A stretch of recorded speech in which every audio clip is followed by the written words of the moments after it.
The flashy girl from Flushing. The nanny named Fran. Oh, Mr. Sheffield. Miss Fine. Hello, everybody. Welcome back to another episode of Oh, Mr. Sheffield, a podcast about The Nanny, which was a hit show from the 90s starring Fran Drescher. I am Sean DiPasquale here with Toria Sheffield. That's right. And we are here to talk about season 5, episode 7 of The Nanny, called Mommy and May. A very problematic episode directed by Dorothy Lyman and written by Karen Lucas. And let's get into it. What was this one about? Yeah, well, this is the episode in which Val and Fran meet a girl who they sponsored / adopted in high school from Cambodia because she comes to New York, and it causes a lot of issues between Fran and Val. And this is something that you can still do today. I remember like my mom did it where I don't think it was called adopting. I think it was called sponsoring. No, where sponsoring. You would send money to a family or a child in a much, less privileged area of the world. And you can still do it. And you would, kind of be pen pals with this person. And even though we're going to get into why this was a very typically problematic 90s era situation with this episode, this first scene had so many one-liners that killed me. I think this was maybe my favorite scene of the whole episode. Agreed. Even just for the visual of Sylvia pulling peanut butter out of her purse, a full jar of peanut butter. I think this might have been like one of the strongest scenes in the whole series in terms of like joke for joke gag. But so Fran and Val, they're in the kitchen, and Sylvia and Yetta come in, and they're all sitting down for like coffee and cake. And I really was like, oh, I just want to like sit down for coffee and cake with people. But so, Sylvia goes, oh, Franny, like I have a letter from you. It's from Cambodia. And then Yetta goes, Cambodia, pack your bags. We'll hide her in Canada. Because she's clearly thinking it's a draft letter. And then so Sylvia starts rifling through her purse to find this letter, and she starts taking things out, and just like a bunch of bananas, a full jar of peanut butter. And then she finally finds the letter. And Fran's like, oh my God, Val, it's from Mei Lee, the orphan we adopted in high school for 17 cents a day. And then Yetta, still confused, goes, what a steal. Bell peppers are $4.50 a pound. Thinking that you're buying humans. Like, we don't really know what's going on in Yetta's brain, but she's definitely confused. And then they find out that Mei Lee is visiting New York City, and she's arriving tomorrow. Which is also a funny like beat, because clearly that letter got there a long time ago. Like, because like the I forget what the exact line is, but that's basically the implication is Fran reads the letter and she goes, oh, and I'll be arriving. And she goes, oh, this is tomorrow. Like, yes. Well, the thing is because then she looks at Sylvia, and Sylvia goes, well, I just kept forgetting to give you the letter. It was on the refrigerator door and I forgot. And then Fran goes, that's because the refrigerator door is always open, Ma. That's right. That's what it was. And also in this scene, Sylvia kind of calls them, like, she calls you mashuganas, like, you crazy idiots. And for like having, sponsored this orphan all those years ago. And then Fran goes, Ma, we're not mashuganas. That poor child came from a country where you had to scrape and scrap for every morsel of food. And then Fran tries to grab for a piece of cake and that Sylvia was going for, and Sylvia grabs it and goes, I'll kill you. And so Val's like, this was I think one of the best lines and deliveries of this whole episode. So Val is like, oh my gosh, I'm so excited. We're going to get to meet our daughter. I wonder which one of us she'll look like. And Fran, kind of looks at her like, oh my gosh, like she's such an idiot because Val clearly is not understanding the basic concept of adoption. And so Fran leans over to Sylvia and goes, she has a good heart. And then without missing a beat, Sylvia goes, so does an artichoke. An artichoke, yeah. Oh, sorry, so does an artichoke. So funny. It was such a good, like, one of the best lines in the series. Yes, it was just delivered so perfectly. The timing was impeccable. And then we cut to Mr. Sheffield's office for this kind of like throwaway B plot that happens where, basically Mr. Sheffield and Niles are kind of at each other's throats. And then they kind of get into this little competition over like who's the more masculine member of the household, which is pretty absurd because they're both completely not masculine. They're completely emasculated. They're they're sissies. Nothing wrong with it, but that's what we would have called them back in the day. But so, and I also think, we'll get into other things, but this plot line, I also, wouldn't go over well now unless it was being super self-aware because, it's two men fighting over who's the more manly one. And I think now we're more accepting of like, yeah, you can wear a purse or you can, wear certain types of clothes and it doesn't make you like less of a man. So yeah, that was something that I also was thinking when I saw this. But then this was also a great gag. This was the highlight of this scene. So Cece comes in and she, as we've said, she's pregnant now. Wow, my voice cracked. She, Lauren Lane is like pregnant this season. And she comes in, she goes, "Oh, Maxwell, I was watching a rerun of Seinfeld and it's so absurd what they get away with. Elaine was pregnant and they just kept hiding it behind large bags and props and they didn't even address it. And she, meanwhile, is carrying this huge bag and then she turns and pivots and picks up a large giant plant in the office and turns back towards the camera. So it's like masking her belly and she goes, 'This needs water.' And then she walks out." It was such a weird, it was great, but it was a very meta, like self-referential bit of them busting their own chops about not addressing the fact that the actress playing Cece is clearly very pregnant with no explanation this season. Yeah. And I think that's a more fun way to do it. If you're like, you know what, like we got to address this somehow. And it's going to start getting absurd. So let's call ourselves out. It's funny. Mm-hmm. And then the next day, Fran and Val are, at the Sheffield mansion and Mei Ling, played by an actress named Jenny Kwan, she arrives and she's greeted by Fran and Val. And, the first thing you notice about Mei Ling is like, she has this very like over the top accent. And yes, which shifts so much throughout the episode that by the end of the episode, I was like, oh, this actress clearly doesn't even speak with an accent. Like there were a couple lines that she delivered where she just sounded like she was from the Valley. And I was like, oh, they made this girl put on like an accent. And it's like, all right, fine, whatever. But yes. And all of it, this was all, look, it was so patronizing the way Val and Fran talked to her. And like they infantilize this girl, they like hypersexualize this girl. Like it's just like they hit like every trope, like Asian trope that you can hit and stereotype. And I get it. But it's disappointing. I think when you watch stuff like this, you're like, wow, I'm so glad that like now there's, we know better, and that while it's still absolutely not perfect, there's so much better Asian representation on TV. And it's still there. We have a really, really long way to go. But like, now there's actually like, just a teenage girl who is being a teenage girl and happens to be Asian, and like and I think that or a show like, what was that show that Kim's Convenience, where if they are portraying like an Asian family, it's written, like that was a show about a Korean family that was written by a Korean person that like actually explored Korean life, like, in America and like in a real way, not in like, ha ha ha, this is so funny. Like they're so different. Yeah. Well, and I think like, what this speaks to is just the larger phenomenon that like, for the vast, vast majority of history in the entertainment industry, and again, it's changing for the better, but that's very, very, very recent development.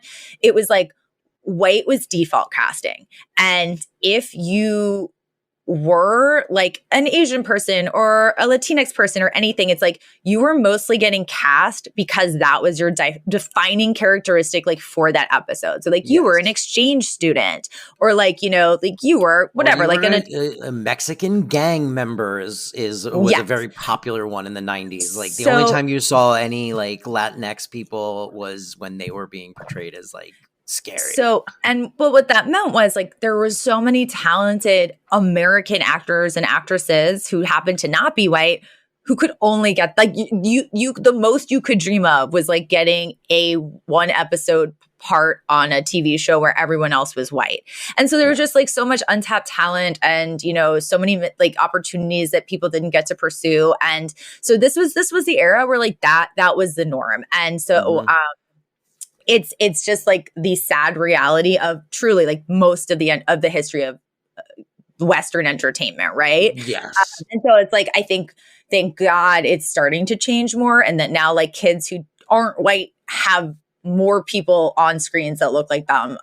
Because it sounds, you know, we've all heard this before, but like it matters. It matters to see yourself reflected. We've known that personally through like saying how much we loved seeing like not Hanukkah, a Passover Seder, you know, like something as simple as that can like. Well, and look, there's this show, and we've talked about this before too. This show traffics in Jewish stereotypes, but it's written and showrun and created by a Jewish person, so it's not punching down. She's like she's making, you know, it's self-deprecating in that sense, and like that is okay. Like it works because of that. Just like in a show like Kim's Convenience or Fresh Off the Boat, like because it is written by the people that it is representing, the stereotypes or the over exaggeration of certain characteristics becomes more self-deprecating and not punching down. Like they're just like talking about things that and maybe demystifying things that are already like supplanted onto them, you know. It's just disappointing. You just go like, oh man, they didn't have to do this, you know. Yeah. And I think to write this episode. Yeah, we obviously love the show. Val immediately starts screaming, like Val immediately does the like, this person doesn't speak my language, so I have to scream in their face to make them understand, which Fran does call out as like, you don't have to like scream at this person. Well, I think yes, and I think in, you know, as with a lot of things with this show, it's not all black and white. Like the joke is that like Val's an idiot. Like people who do that are dumb, right? Yeah. And it's silly. But so she's yelling at this, and to the point where Mei Ling goes, "You must be Val," right? Like, and they don't play Mei Ling as like an unintelligent person, like in any way. No, but so. Yes, Val's like, hello, welcome. And they're so excited to meet her. Like they're just genuinely thrilled. But the thing is, it instantly starts to cause a rift between Fran and Val because they are competing for her love and attention. And, you know, very much like, you know, Fran will be like, come sit, talk to your mother. And Val's like, mothers. And they're kind of like fighting over who she's more alike. And I actually took this to kind of be more like a funny metaphor for like, the thing is, some of the ways that they treat her, like that's still how my Jewish family treats grown children in the family. Like they're the infantilization. Part of me maybe this was wrong and I was reading this wrong, was reading it more as how some parents actually treat their children. But at least in my experience, like, yes, it just gets lost in their choice of like they could have done this with a white orphan that they adopted, you know what I mean? And like that would have come through more, but because it's also playing off of like these Asian stereotypes of like, you know, like, again, like, you know, young, dumb, like, oh my goodness, like, you know what I mean? Like, it's such a trope. So like the like smiley, cute Asian girl who's just like a little kid in her little schoolgirl outfit or whatever. So I think like, I get what you're saying. And I do think that's what they were trying to do. Like clearly because of where the episode, you know, I mean, it's whatever, spoilers, but like Val and Fran end up fighting and definitely echoing a married couple. And then they go to couples therapy. And so like the episode is definitely trying to play that game too, you know, but it just gets lost in like the Mei Ling of it all. There was this very funny line in the scene though where Mei Ling goes, "I can't wait to meet your husband. Where is he?" And Fran goes, "Hopefully he's at a very successful law firm or seeing a patient." Meaning like, I don't know, but he's hopefully a doctor or a lawyer. Yes. And then Sylvia and Yetta enter, and we then cut to a completely different scene, I think the next day, and Sylvia and Yetta are in the living room, And Niles comes in and he goes, ladies, I haven't seen you in what, half a day? And he's like, how did you get in? And Sylvia's like, you left the door open. And he's like, you had a key made? And she's like, that might be it. Like she says it like very like she can't quite remember. It was great. That was the highlight of like that was my favorite exchange this episode. And purely from the delivery. Sylvia's like it was very rapid fire, and then Sylvia's that last line, she just says it so nonchalant, like yeah, maybe that was what it was. Like she forgot she had a key made to like their house. It's very very good. And then she goes, Niles, can you wash my purse? I got some grease at it at the gas station. And then she goes, from a burrito. So it's not like car grease. And then Fran and Val enter, and I love Fran's suit. It's like this autumnal, like it's this vibrant suit. I'm just like, oh my God, I love her outfits. They're so cool. Yes, and then she and Val enter and everything seems fine. But then Maggie and Maylene come in and they're like ready to go out to a college party because they've clearly kind of like bonded as friends or like the same age. And Val goes to Yetta and Sylvia. She goes, meet my daughter. She just arrived. And Yetta goes, oh, I hope you had a cesarean. Like somehow thinking that this full-grown woman came out of Fran. She's so confused eternally. And then like the girls leave and Val says, and they were like kind of all dressed up, like super cute for a party. And Val's like, Fran, do you even know where she's going? And, you know, I don't think she should go out dressed like that. She's dressed like a hooker. And then Val goes, Val, that's my outfit. And Val goes, enough said. And then this, like, I literally wrote down their fights word for word because they were so funny and so silly.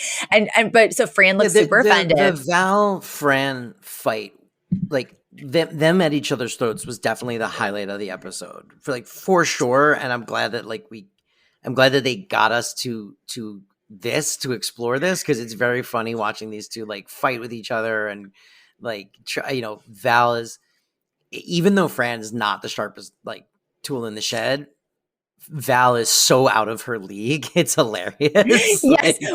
Well, she goes enough. When Val goes enough said, like, because it's Fran's outfit. Fran looks really upset by that. And Val goes, what? Like, this is some big revelation? And she goes, this is some big revelation. You dress like a tramp. And then Fran goes, instead of like countering the tramp line, she goes, you know what revelation means? Which is kind of like the perfect thing. Such a good dig. Yeah. Yeah. And then, Val's like, you are always undermining me and you spoil her. And then you make me the bad guy. And then Fran's like, so what if I do? I can afford it. And then Val yells, it's not your money. You're the hired help. Mm-hmm. And then Fran's just like, well, you really learn a lot about a person when you have a kid with them.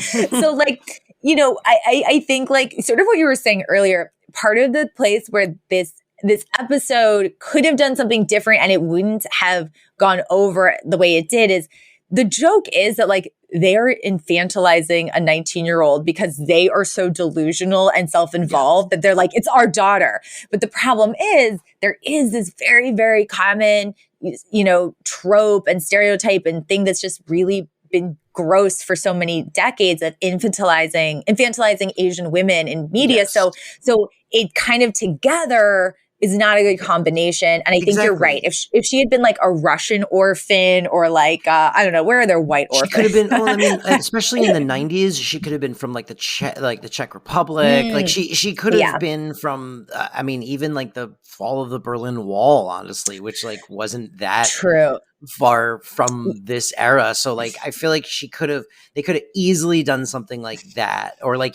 made her like a, some like some poor like Russian girl who like but so I do think like that is sort of where I think it got muddier than it needed to, and it could have felt a little different. But so then we get the return of, I forget the character's name, but it's Spalding Gray as the Dr. psychiatrist. Miller. Yeah, Dr. Miller, right. Yes, because Fran and Val decide they need to go to couples counseling after this fight. This is ridiculous. And I wrote Val is so good in this scene because so good. Fran is like, Dr. Miller, we've been friends since kindergarten, and I just think I've clearly outgrown her. And Val's like, see, she always acts superior and I'm getting damn tired of it. And then, I thought some of these grievances were like actually really interesting and valid for these friends who have known each other to known each other for years to air, because basically, Fran's like, I have put up with this idiot and I defend her constantly when people call her stupid. And Val's like, no, you just act superior to me all the time. And, I defend you all the time too. And it just culminates in Fran hitting Val with a pillow and screaming she's suing for full custody. Because again, like they really like, I actually think of everybody in the episode, Fran and Val come off as the biggest idiot. Yeah, So, they do. But so then we cut to Sylvia's apartment. Wait, don't miss the best. The best part of that scene though is the it when button out. Where, yeah, go ahead. Val goes, well, don't worry, she'll be back. I drove her here. And she has my keys. Not really realizing that means Fran's clearly going to drive her car and abandon her. I wasn't even talking about that. I was talking about Fran frustratingly screaming at Val in response to something Val says about Mr. Sheffield. I'm just his nanny. And then the doctor very excitedly going, oh, congratulations, Fran. You just got over your denial. Which Yes. I thought was so funny. And his delivery was great because he's genuinely excited. Like they've made progress, but yes. Clearly they haven't. And Fran could care less about that right now. Yeah. Yeah. Chegou a melhor parte do podcast. É hora de provar a melhor Coca-Cola.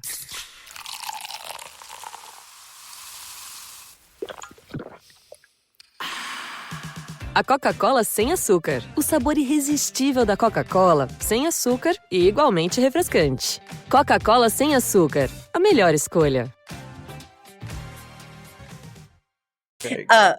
And so then we cut to Sylvia's apartment and she's literally digging through a bag of candy and putting the candies in her purse when Fran busts in sobbing.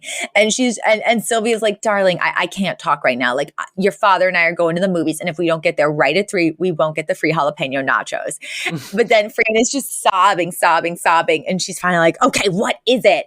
And then she's like, it's over. We split up. And before Fran says this, Sylvia's like, darling, like nothing is ever as bad as it seems. What happened? And that's when Fran says, it's over. We split up. Sylvia clutches her heart, screams, and sits down and goes, I'm having heart palpitations. Quick, get me my medicine. And then Fran, while sobbing, this is such a good moment, runs to the fridge. And she runs to the fridge like a child who has had to do this many times in her life.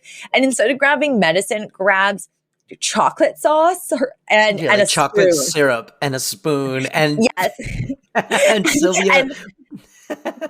she like pours it on the spoon and like feeds it to herself like it's cough medicine. It's like so shakily pours it, and then she's like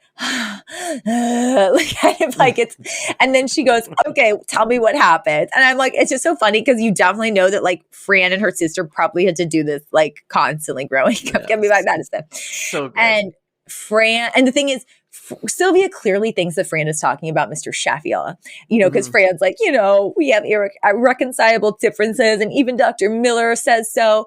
But so then when Sylvia finds out that it's actually Val, the look on her face is so perfect. She's goes, so aggravated. It's hilarious. Yes, so unamused. And she just goes, I'm missing jalapeno nachos for that moron. And she's like, well, what the hell do you and Val have to fight about? And then this is where I actually started feeling really bad for Mei Ling. Because then Fran goes, well, it all started, because we were fighting over Mei Ling. And then Sylvia goes, that's the problem. First, she busts up your friendship with Val, and then it's going to be your relationship with Mr. Sheffield. Because we kind of established earlier that Sylvia has been very suspicious of Mei Ling's presence at the mansion, probably because she sees her as like this beautiful younger woman who is now in their orbit. Mm-hmm. And she's like, on the prowl for threats to her daughter's safety in that relationship and, in that gold digging situation. And Fran's like, and to Fran's credit, she's like, Mom, she's 19 years old and Mr. Sheffield's basically her foster father. And Sure. I actually, I appreciated that Fran was like, no, like that's absurd. Like she's 19. Like, no. And then Sylvia goes, well, what were you doing at 19? And Fran's like, well, that's different. I was very mature for 19. I was 24. But And then we then get a very problematic Soon-Yi joke. well, yes. Well, this is actually where I was flagging some sort of there's interesting kind of nuanced discussion around all this because then Sylvia goes, 2 words for you, baby, Soon-Yi. Basically being like, well, look what happened to Mia Farrow. And I think what I noted It's on so this. messed up, dude. It's Well- such a messed up joke. Well, First of all, but it's no, but putting the onus for Woody Allen essentially, brainwashing and sexually assaulting his and then marrying his stepdaughter on her. Like Soon-Yi was somehow like the problem there. And again, I don't think that I don't think that I would have I didn't know better at the time either, but that's not an excuse. I should have. Like we all should have. We should have been better listeners. We should have been more curious. We should have been more empathetic. So like I see it as a failing of the time. And yeah, obviously using that knowledge now, we can only hope to do and be better. Like always, Yeah. you Well, know? that's for sure. That's for sure. Like, I'm so glad that now we see a joke like that and we're instantly like, oh my gosh, that's so unfair and cruel to a victim. Not, obviously the 16-year-old was on a home record, right? Yeah. But so I Not think to it's mention that also plays into a racist stereotype about Asian women, because that's why people were saying that about Soon-Yi at the time. It was the idea that like this young, hypersexualized Asian lady came into Woody Allen's life and he just couldn't resist her like feminine wiles. And that's what Sylvia is essentially implying here is like, here's another like sexy Asian girl who's going to come in and wreck a home. It's my literal note was there's so many levels of problematic to this Soon-Yi joke. I don't even know where to start. And then then we move back to the mansion, right? Well, this gets in Fran's head, much as so many, absurd things that Sylvia has said recently. This gets in Fran's head. So she rushes back to the mansion. And she's now like convinced that Mr. Sheffield has something going on the side with Mei Ling. And it's like, and she just like rushes in and she's like, be honest with me. Cause he's like, going through his mail in the foyer or something. And she's like, are you having an affair with Mei Ling? And he like literally looks at her like, are you kidding? And he's like, are you insane? And she's like, I've never been this sane in my entire life. And then she throws off her coat. And she goes, or this thin. Thank you very much. That's such a good line. I love that line. And I love the delivery too. But I don't know what you would call that, but I like that style of joke, Yeah.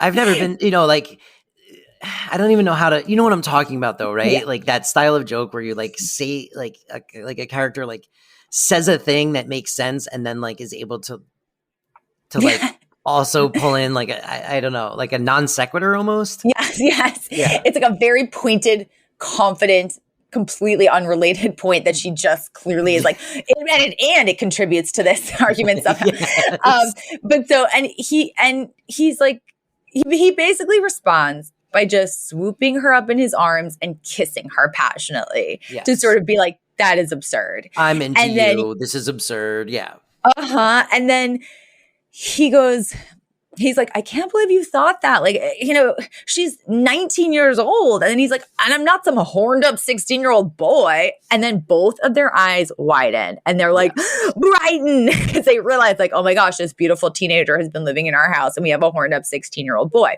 So they run up the stairs and they find Brighton and Mei Ling making out on his bed and they jump apart. But then it's revealed that they were engaged and that Mei Ling wants a green card. I put my notes. My notes at this point is just a sad face. I just wrote, I think it would have been nice if like Fran had just like defended Mei Ling more and been like, so what if she, because that's essentially what, Fran essentially wants a green card to wealth, like through marriage, right? Like that's all that is. Yes. So it's like, I wish she'd been more like, oh, like ooh, game seems game. Like, I support this. Like, even that would have been like such a fun little turn, right? If it's like, a well, little bit. like, It would have been a you- little better. Yeah. But, well, because Fran would be the woman who is coming to marry someone for a green card if she was like just herself, but not from the States. Like, that's all Fran talks about is marrying for money and, or for, and granted, there's a whole other layer to this, which is not just marrying for money, but marrying to just have a better life or better opportunity when you come from a much less privileged place, Yeah, which is why, for sure, this scene would have been softened by Fran at least defending Mei Ling. Mm-hmm. But, but it also could have been a much better scene by just having Mei Ling have any other motivation. Like any human motivation outside of like the most base, generic, stereotypical, like she's not from here, so she wants a green card. Yeah. Like, womp, womp. And then this was also the scene where I was like, this actress clearly doesn't speak in an accent. Like, because at this point in the episode, she's just speaking like, she just doesn't sound like she's talking broken English at all anymore. Yeah. Hey, maybe her week in the States has really softened the accent. It was kissing Brighton. Yeah. But so then the final scene, it's like the next day, and we established that, Fran has said Mei Ling has to go because of this green card business and because she clearly feels used.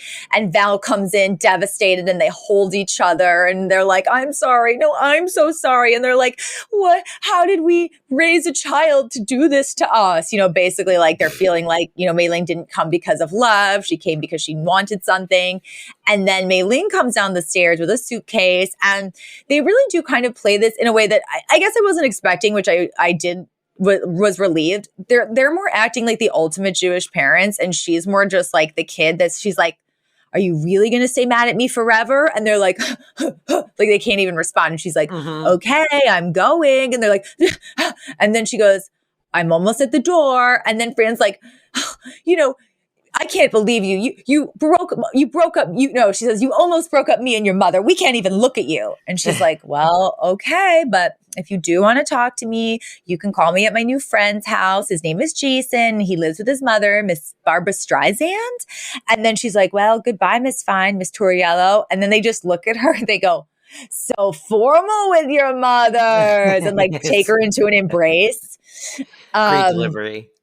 Yep. And then the button on this was sort of that just like running throwaway plot, which is Niles is helping Yetta with something, like buying some magazine subscriptions off her. And so she's so happy, she kisses him on the mouth, which puts lipstick on his lips. And then he passes Mr. Sheffield, and Mr. Sheffield looks at him like, and then he's like, what? And then keeps walking, like, because it's that little throwback to like, who's the more masculine one in the house. But it was so minor, I almost forgot about that whole plot. I did like her calling him Neil.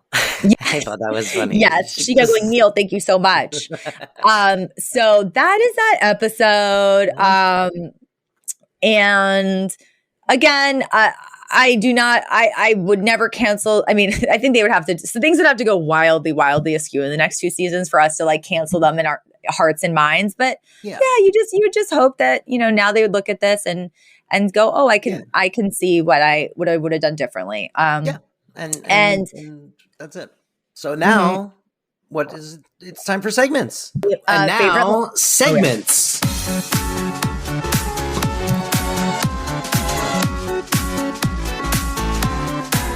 So, segments. Yeah, no, I think we should move on to segments.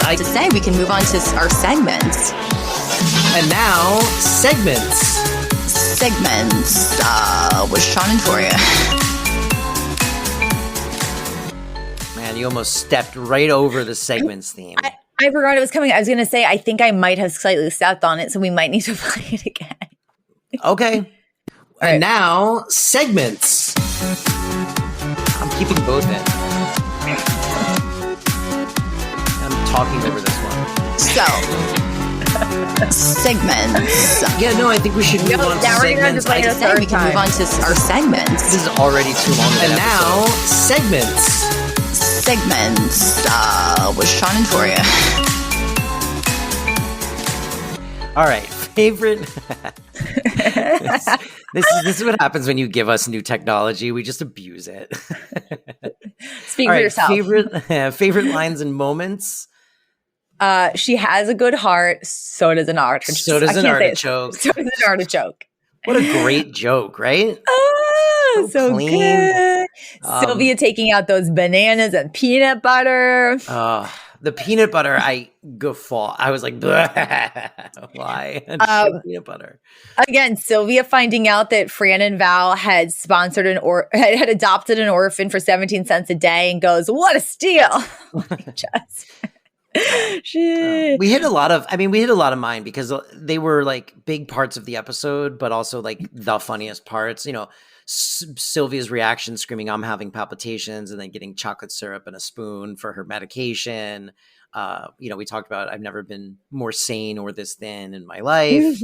I'm trying to think of what else. And we also broke down the Niall Sylvia. How did you get in? You made a key exchange, which was also great. That might have been it. And for Yiddish, we have Meshuggah, which means crazy, which we get before though, right? For sure. And then for Nanny Trivia, I wanted to just do a little deep dive into Jenny Kwan, the actress who played Mei Ling, and just kind of give her a little TLC as like an artist and a performer, mostly because of everything that we talked about. It's just like, it sucks that these American actors and actresses that weren't white, like had to fight for the shittiest random roles, and so the thing is, she is born and raised in LA. So you're right. The accent was not, it actually probably was from the Valley. I literally was like, she sounds like she's from the Valley. Yes, okay. So she's born and raised in LA. And she's probably best known on camera for her role in California Dreams, which was like a Saved by the Bell-esque teen sitcom that aired Saturday mornings on NBC in the early 90s. But really, like, she's really made a career and like a prolific career as a voiceover artist.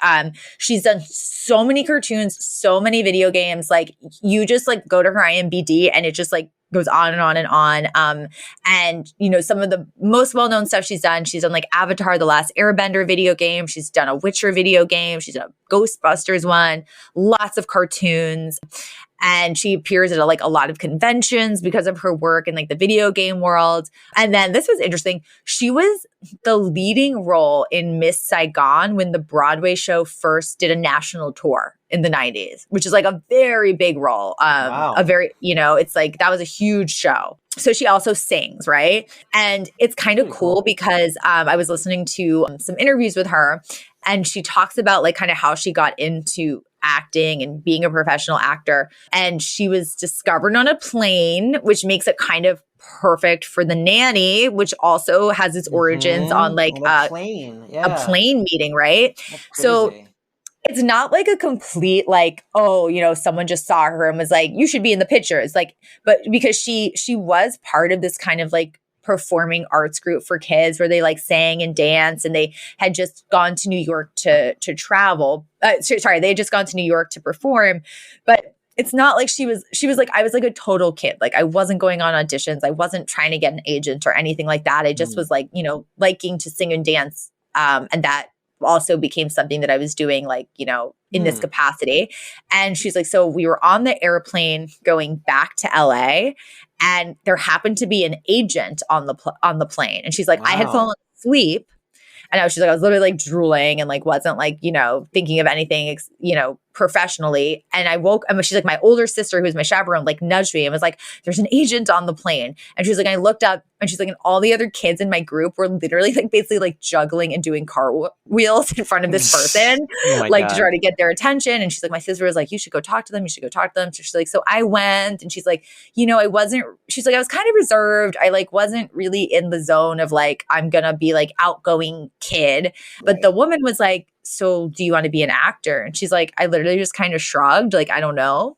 And then the woman's like, well, would you want to maybe take some acting classes and then be an actor? And she was like, she was like, when I heard that, I was like, ooh, yeah, like that sounds interesting. She's like, I didn't know there were like acting classes really. And she was like, but kind of learning about it was, and doing something that was like a class was actually way more up my like way more my speed at that age. So they like exchanged informations with this person, and that's literally like how she got her agent, right? Which is she didn't audition, she didn't do the grueling like you got to do this, you got to do that, you got to take all these classes to pay just to be seen in front of an agent. And then also I looked at her website, and she doesn't like include anything about like her ethnicity or anything. It's just like born and raised in LA. And I have a feeling that's probably by design, because it is like, I'm an American person. You can cast me as anything. You don't have to like tailor.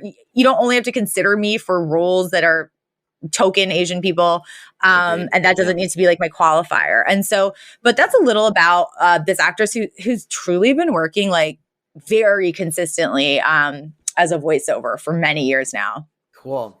That's really awesome. I mean, I'm glad we did that too, because I do feel like, especially character actors like this, she's would be considered like a character actor.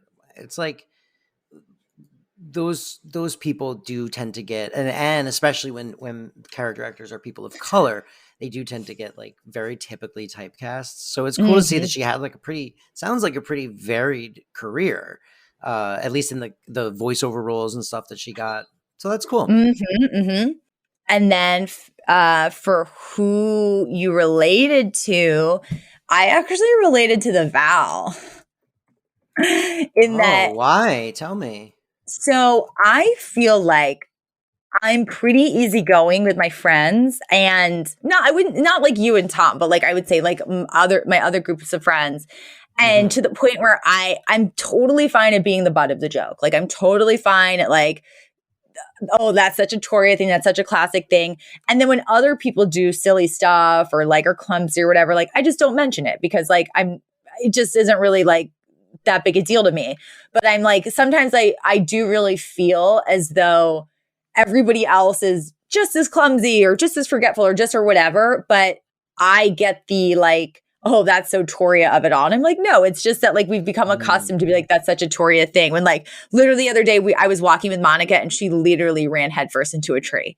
But like, like truly that happened. But yeah, like if that happened to me, it would be like such a classic Toria. And I'm like, no, you do shit like that all the time. But I guess if that's the case, then I related to Fran, because I am far superior to you. I don't know. This one was a tough one. Yeah, and I'm a slut. Yep. This was a tough one because there wasn't really. I didn't really relate to anyone in this episode, I guess. I guess again Brighton, because I definitely would have made out with a cute girl that was living in my house when I was 16, or at least wanted to. True. I believe that. But I don't know. This was a tough one because there wasn't really, there wasn't much B plot to pull from. I guess I do love bananas and peanut butter. So I guess Sylvia this week. Yeah, I also always need to have food with me. So I agree. You're always okay. Well, that's an episode. Thank you guys for listening. You know where to find us at Oh Mr. Chef Pod. Send us those emails. And, we're super interested to hear your thoughts on all of this. That's why we do this. Yes. So email, message, give us some insights or thoughts or whatever, Yeah, especially for this episode. I would love to see the discourse on Instagram or wherever it happens. I'd love to see people's opinions and their takes on all of this stuff, as long as they're, obviously just be respectful. But our audience is pretty chill. So. Yeah. Okay. Well, have a great week. Yeah. Have a good week, everybody. And we won't see you. We won't hear you, but you'll hear us next week. Goodbye. Bye. The Flushing Girl from Flushing, the nanny named Fran. Oh, Mr. Sheffield. Miss Fine.